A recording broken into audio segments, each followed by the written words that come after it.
Hi friends, welcome to my channel Akshay Sharan. Today మన recipe వచ్చేసి కిడ్స్కి డిన్నర్ టైంలో ఎగ్ రైస్ చేసుకుందాం. చాలా సింపుల్గా. ముందుగా మనం కడాయి తీసుకుందాం. తర్వాత స్టవ్ ఆన్ చేసుకుందాం. కడాయి హీటెక్కినాక మనం కొంచెం ఆయిల్ వేసుకుందాం. ఆయిల్ మనకి హీటెక్కినాక ఎగ్ పగలగొట్టుకుందాం.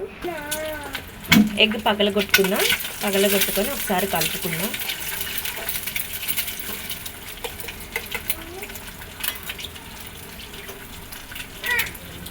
దాంట్లోనే కొంచెం పసుపు,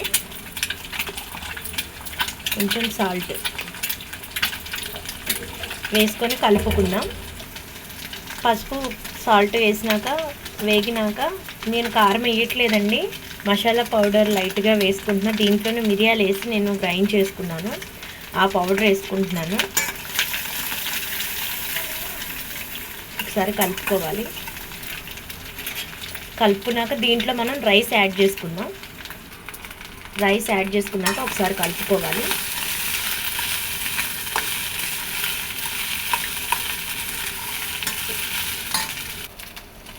చూసారు కదండి, అంతే అండి. Very simple. ఎంతో టేస్టీగా ఎగ్ రైస్ మనం ఇంట్లోనే ప్రిపేర్ చేసుకోవచ్చు. పిల్లలు ఇష్టంగా తింటారు. దీన్ని సర్వింగ్ బౌల్లోకి తీసుకుందాం. అంతే అండి. మీకు కావాలంటే ఫైనల్లీ కొత్తిమీర వేసుకోండి. ఈ వీడియో కనుక మీకు నచ్చినట్టయితే లైక్ చేసి సబ్స్క్రైబ్ చేయండి. Thank you.